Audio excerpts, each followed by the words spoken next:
Gudoomiyayaasha Xisbiyada Iyo Gobolada Maroodi Jeex, Togdheer iyo Saaxil ayaa shir jiraayad si wada jir ah ugu qabteen magaalada Burco ee xarunta gobolka Togdheer waxay kaga hadleen arrimo dhowr oo la xiriira siyaasadda waddanka uu marayo. Waxaana sidoo kale gudoomiyayaasha shirkan jiraayad ay kaga hadleen khilaafka siyaasadeed ee u dhaxeeya asxaabta mucaaradka iyo muxaafidka Somaliland oo hadda maraya marxaladii ugu darnayd taasoo xukuumadda talada haysa iyo waliba xisbiga muxaafidka ee kulmiye ay gabi ahaanba ay gaashanka ku daruureen inay fuliyaan heshiiskii ay la galeen asxaabta mucaaradka Somaliland. ugu horeyntii waxaa shirkaas jiraayad ka hadlay gudoomiyaha xisbiga mucaaradka ee wadaniga gobolka Togdheer Xuseen Kaahin Xayd waxaana hadaladiisii kamid ahaa sida tan. waxaan aad iyo aad ugu faraxsanahay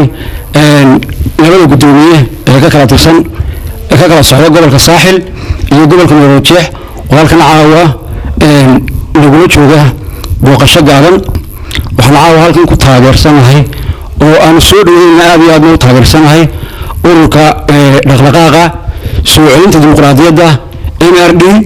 ee laga dhawaaqay Hargeysa arrinkiisa aad iyo aad ayaan u taageersanahay arrinta ugu weyn ee halkan ka hadlaynaa waa taa waayo dimuqraadiyadda muddo ayaynu soo wadnay waan ku soo caawanaalay iminkana waxaad moodaa xukuumadda maanta jirta in ay dhinac ka martay oo iska laaday sidoo kale waxa iyaguna halkaasi ka hadlay labada gudoomiye xisbiga mucaaradka ee wadaniga gobolada Maroodi Jeex Mustafa Saciid Bustaale iyo gudoomiyaha gobolka Saaxil Ali Axmed Kooshin waxaana hadaladoodii kamid ahaa sida tan. aniga oo ka yimid gobolka Saaxil iyo xubno ila socday oo guddiga fulinta xisbiga ku jira iyo wafdi kale oo ka yimid Hargeysa oo xildhibaan ku jira oo la socday gudoomiyaha gobolka Maroodi Jeex waxaanu ku nimid xarunta gobolka Togdheer booqasho kooban oo markii hore u soconay siyaaradii sheekh beledka Burco Sheekh Ismaaciil laakiin waxa shacbiga reer Somaliland gaar ahaan reer Togdheer aan caawa ku bogaadinayaan doonayaan lagu baaqo waxaan leeyahay reer Burco oo shacbiga reer Burco oo la og yahay inay lafdhabar u yihiin qarannimada Somaliland meesha ilaalisay koobaad ay tahay ee bareedey istaagta reer Burco waa maalintii bahal qarannimadu jarbu ka sii dhacayay jarka laga soo qaban lahaa diyaar garooba Somaliland waxay ku naaloonaa waa dimuqraadiyad wadadeedii qaadnay muddo badan baynu haynay asxaab qaran baa jirta doorasho xilka ku kala helo isku wareejiyo meel wanaagsan soo gaarsiin maanta waxaad moodaa in ceel dib loogu riday waxaan leeyahay waa farxad reer Somaliland in lagu dhawaaqay soo noolaynta dimuqraadiyadda Somaliland ee Hargeysa laga dhawaaqay waxaan leeyahay reer Hargeysa iyo reer Burco iyo gobolada kale dhammaan waa in laga taageeraa aniguna absolutely waxaan leeyahay waa inoo farxad waanu taageersanay shakhsi ahaan iyo xisbi ahaanba aniga gudoomiyaha gobolka Maroodi Jeex xisbiga wadani kulliba sidii mustaharay ayaa aan ku ahay waxaan ambaaray in madaxweyne dalka dhexda waxa ahayd inuu tixgeliyo heshiiskii ay ku heshiiyeen in mudada doorashada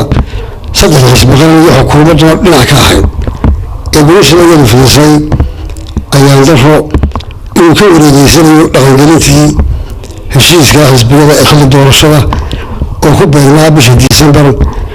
2016 waxaan soo dhaweynaynaa isbahaysiga soo celinta dimuqraadiyadda ee laga dhawaaqay caasimadda Hargeysa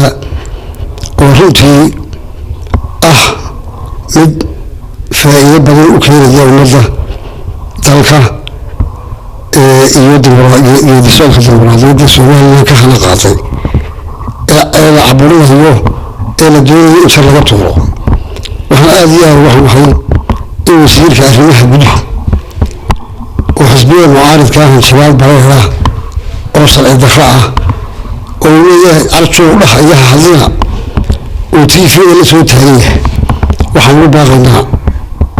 taageerayaasha baaxadda ee xisbiga wadani ee gobolada dalka Jamhuuriyadda Somaliland oo dhan inay ka dhiidiyaan oo khilaafaadka yaraya waxa loo sheegayo beenta ee loo wareegay gudul ah oo wanaagsan inay fahmaan aan loo sheegin xisbiga mucaaradka ee dalka doonayaan